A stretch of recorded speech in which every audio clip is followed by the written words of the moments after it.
Hello everybody, welcome back to another Jedi Dropouts Productions E3 press conference review. I'm your host Ryan Taylor, and I'm going to be talking about the Square Enix 2018 E3 press conference that just wrapped. What little there is to say about it, as the conference was pretty fucking brief. I'm going to be blunt and honest here. This was the first of the E3 press conferences that was honestly disappointing, and I think maybe the worst of them so far. I expected so much more. If you don't know, if you haven't watched it, haven't seen the announcements, they didn't touch on the Final Fantasy VII remake whatsoever. The Avengers project they announced a few years back, didn't talk about that at all. A lot of stuff they just decided not to talk about, or just completely skipped out on, which was weird. So I will get into what they did talk about. They started off to kick things off with Shadow of the Tomb Raider, extended gameplay. They showed a lot of the game. It looks fantastic. It looks perfectly in line with the other Tomb Raider games in the series. I did see some flashes of Lara wearing the classic looking outfit with the blue tank. I really like that touch. And some of the new gameplay elements, some of the new skills, such as an arrow that somehow gets your enemies to attack other enemies, which is pretty interesting. It looks to be a lot of new angles they're taking on this one. And it's supposed to be the biggest of the Tomb Raider games so far. So I'm excited for that. Don't get me wrong, I am excited for some of these games. It's just, we'll get into it. Okay, after Shadow of the Tomb Raider, Final Fantasy XIV Stormblood, they showed an extended look at that. I don't know how much they showed that wasn't already shown, because I'm not familiar with the Final Fantasy XIV, but I have friends who are big fans of this series, so that's great. And what's more exciting is the Final Fantasy XIV and Monster Hunter World crossover event they announced. That is definitely a cool angle. Crossovers are always fun, especially if the series seem to work well together. And I really think that Final Fantasy XIV and Monster Hunter World it just seems like a good idea. You know what I mean? Next up, we got another look at the awesome adventures of Captain Spirit from the creators of Life is Strange.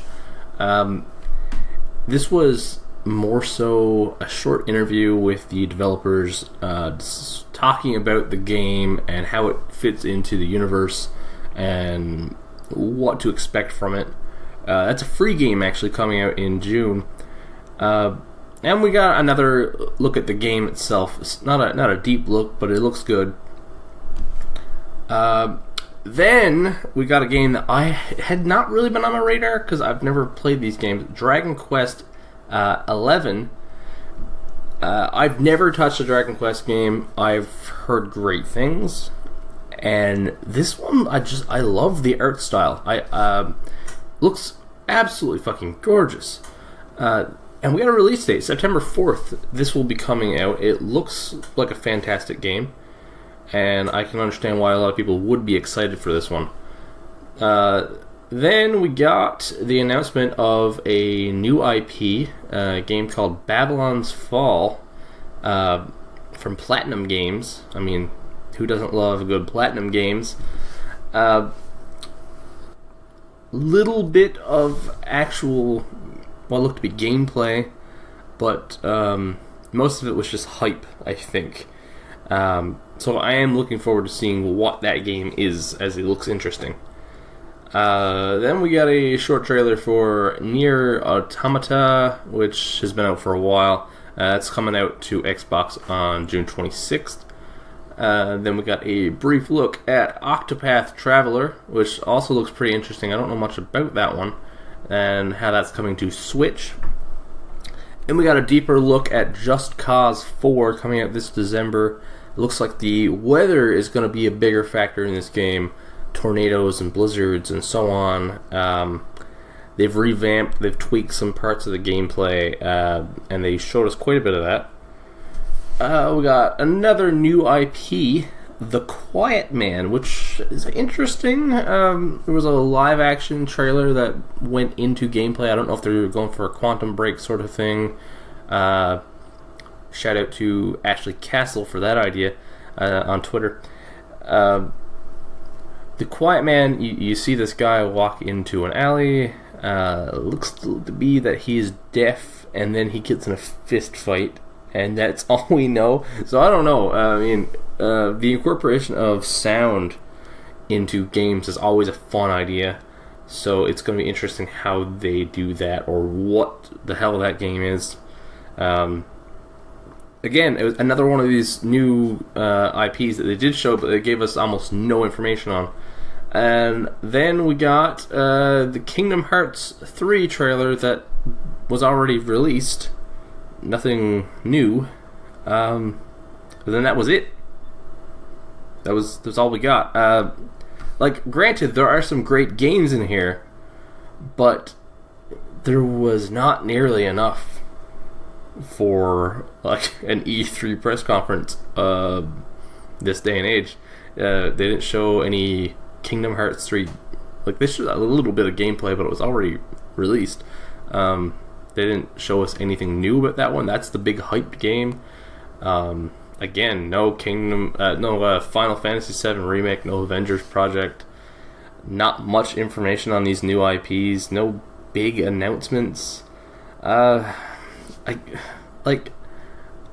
not judging the game based the conference based on just the games that we're getting out of it, because Kingdom Hearts 3, the Dragon Quest 11, and Shadow of the Tomb Raider, those three alone look great, but as far as a press conference and showing off new stuff, they didn't really do much. So, as always, we do the good pizza scale here, and I'm giving this one a 4 out of 8 slices. I want to give it a pass just because of the pedigree of the games that are included, but they didn't really give us anything new, and they skipped out on a lot of big stuff, and honestly, it wasn't even as good as EA's, which is saying something, because I'm not a big EA fan. Man, I didn't think I was going to get time to even review it today, because I thought my afternoon might have been booked up a little more for the press conference, but they ended it very quickly. It was about a half an hour long, and here we are. Here's some time to record. So that's it for the Square Enix E3 2018 press conference review.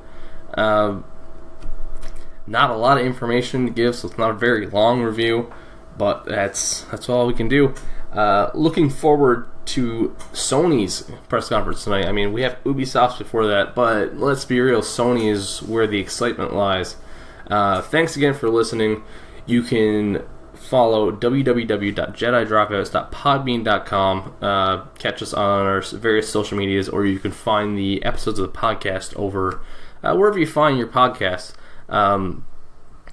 And follow me at Shenanigandolph on Twitter. I'm going to be live tweeting press conferences all week. And hopefully have more of these recorded reviews of future press conferences up within the next day or so. Thanks again for listening. Do not forget to drop out. Later!